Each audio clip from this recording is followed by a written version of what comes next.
everyone. Thanks again, once again, for tuning into Porch Talk. So, I have no idea what the hell we are about to talk about. I literally woke up, you see this hair looking crazy, washed my face, brushed my teeth, and sat down, okay? Because my husband wanted to record. He's got something to talk about, y'all, so let's see how this goes. I'm on fire. What is this about? I'm on fire. Read this. Now, this is from NBC. Okay.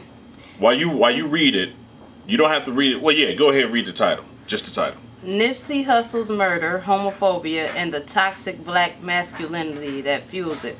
What the fuck? What does homophobia have to do with this shit? And what toxic black masculinity? Dude, this they haven't even had an autopsy yet. So they want to disgrace this man and he just died. His woman just fainted and supposedly went to the emergency room. Are they fucking insane? Now, first and foremost. No, some shit needs to be done about this shit. You know, and then any black man try to buy the network, they gonna kill his ass. And wait, hold on. Me Too movement his ass. You're going too far.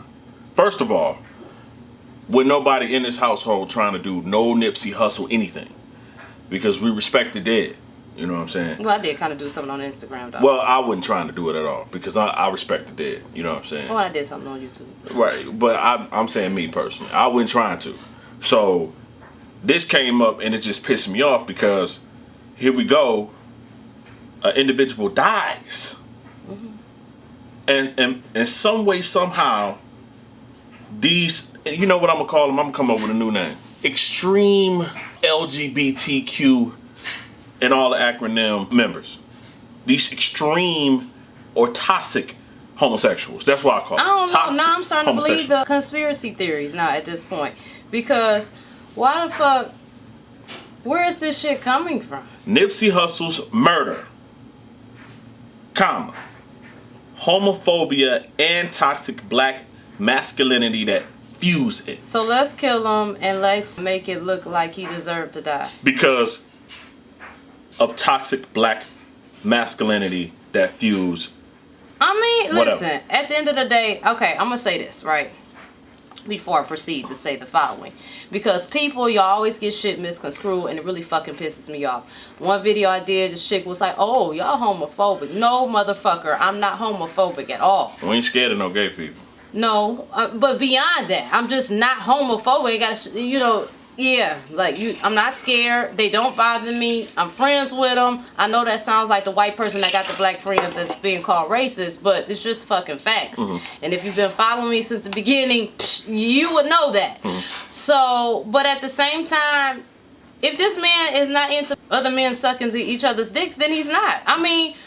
And I don't even know if that's true. On top of that, so why does any of this even matter? So she hasn't read the whole article, okay?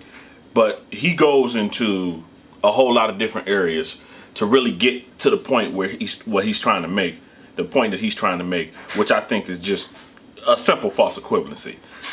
Him being murdered had absolutely nothing to do with homosexuals, sex, or I would say a little bit of masculinity, you know what I'm saying? But maybe a little bit more jealousy, if anything, you know what I mean? But to put sexual orientation into a person's murder when he ain't been dead a week, why everybody is still gripping with everything that's going on? This dude's girl, his family is out there. And this is what NBC wants to put on there. Now, granted, NBC News did put on their opinion. So to take away any liability for whatever, you know what I mean? So they did put that in there. Sharif Zayada, he needs his job taken away from him, and he's a freelancer. I don't give a fuck. But he's an idiot. Freelance and whoop his ass. What's his name again? Sharif Zayada, and any motherfucker with a name Sharif needs to shut the fuck up anyway. No, you know what? It's probably a Sharif that you. But look, that dude, whoever this supposed freelance writer for NBC, y'all should never do business with that dude ever again, because what he's trying to do is he's trying to create a wedge between one oppressed group and another oppressed group, being the homosexuals and all of the things that they got to go through, their legitimate claims that they have to go through.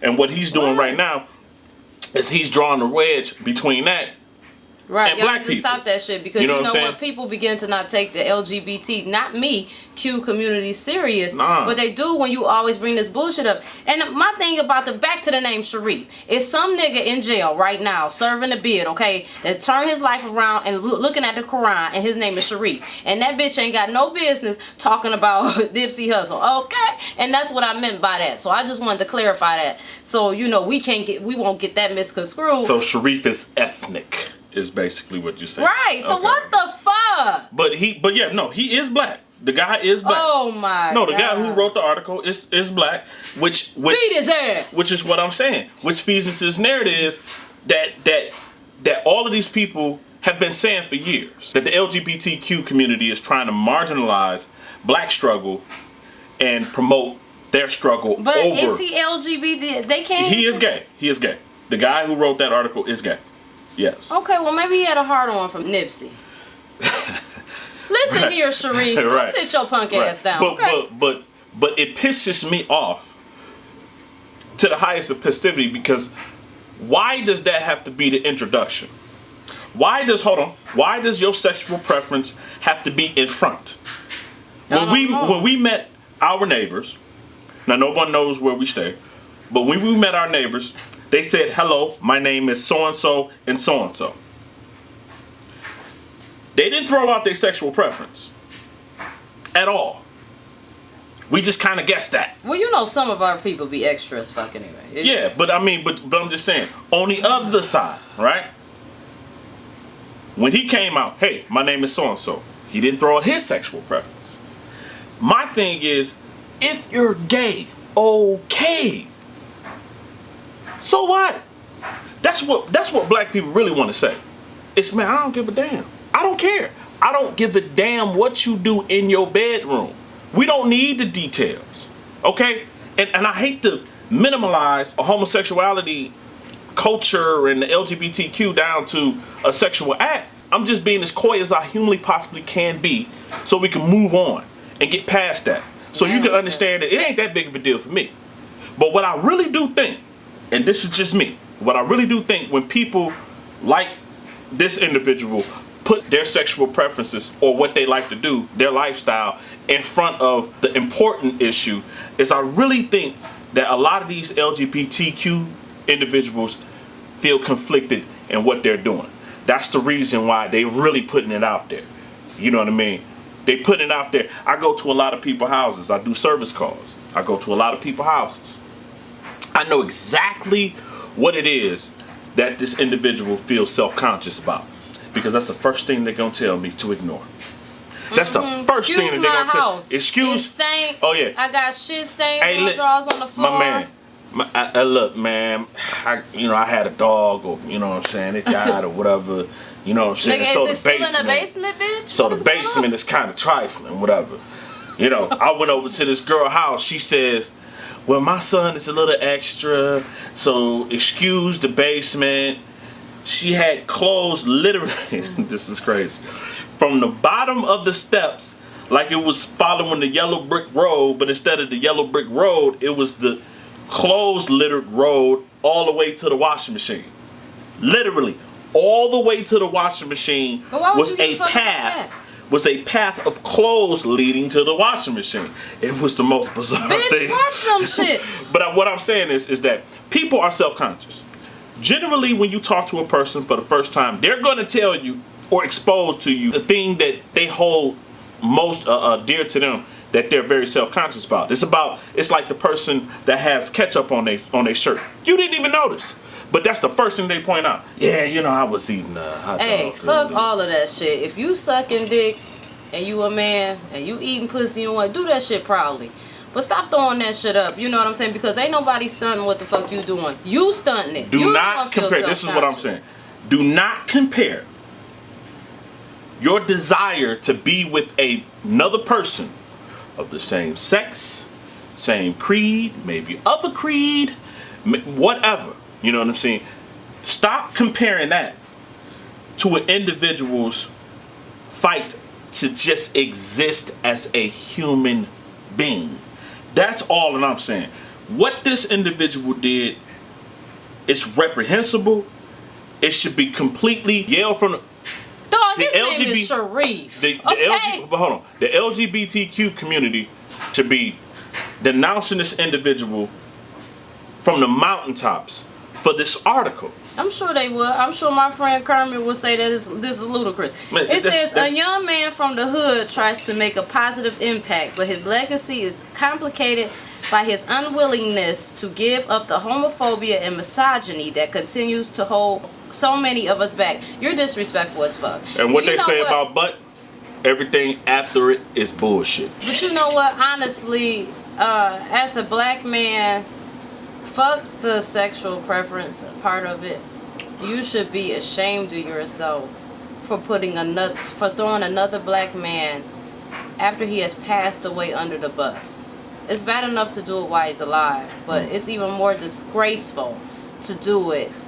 This man died, dude. Like, his kids lost a father, his woman lost a spouse, somebody lost a son, somebody lost a cousin, somebody lost a nephew, somebody lost a best friend. You sick.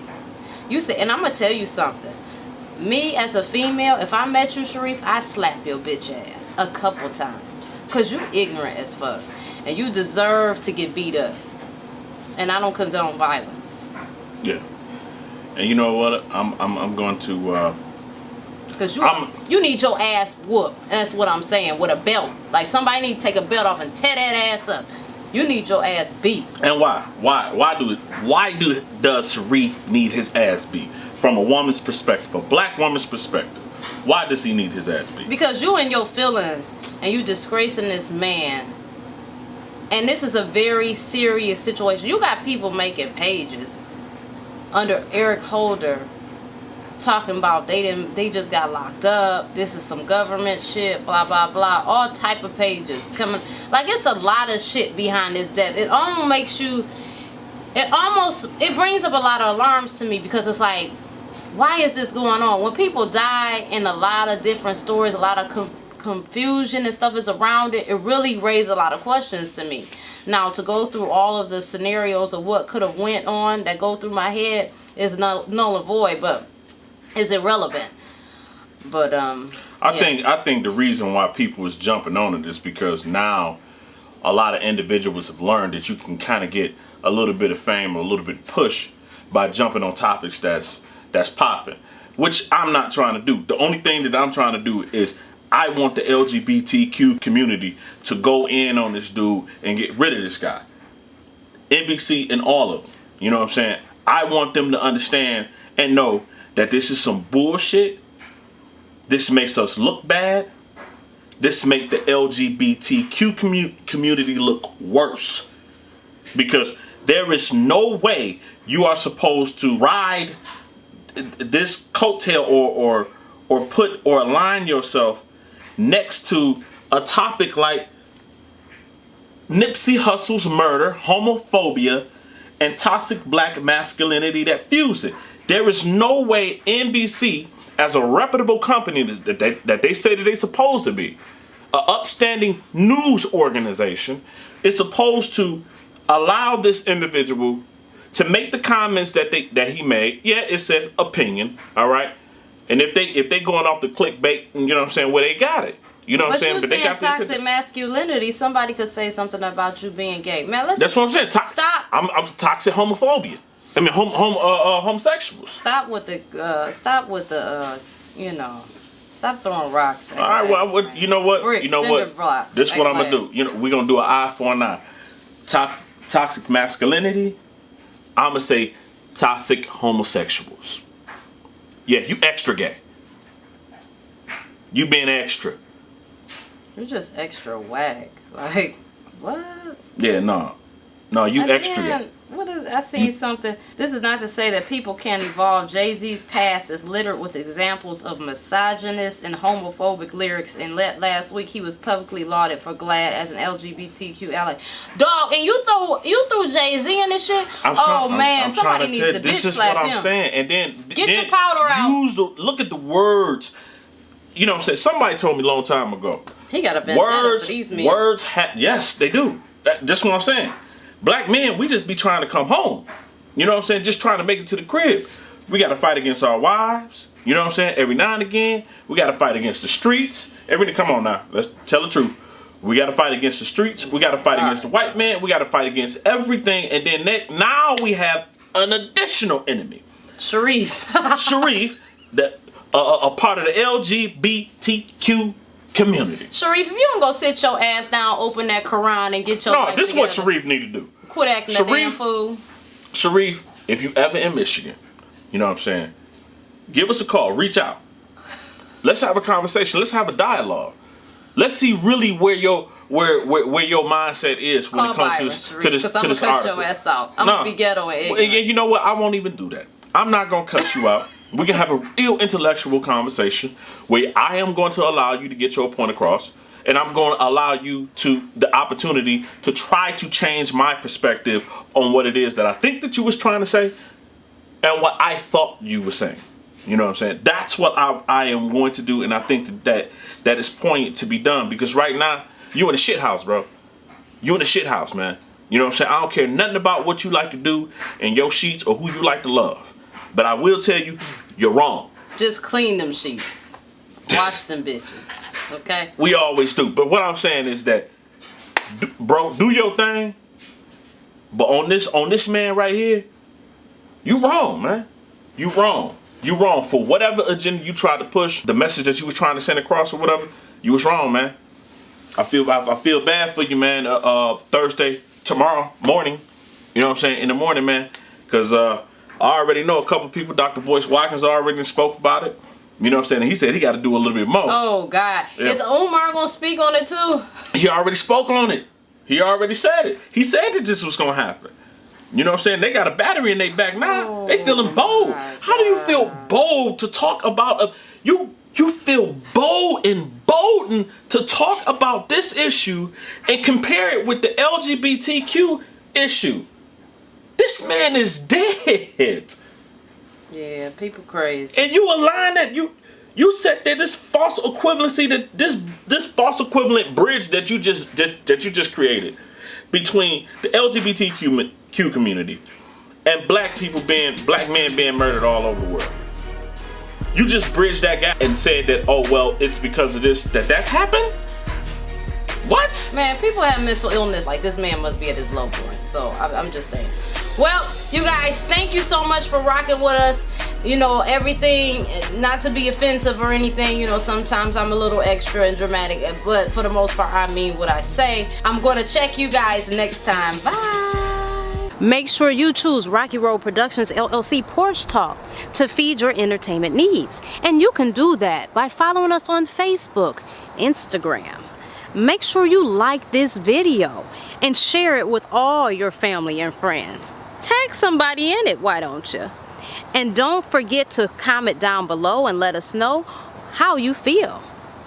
And before you leave, make sure you subscribe. That's right. You'll catch us every week. Looking forward to see you again next time. Bye.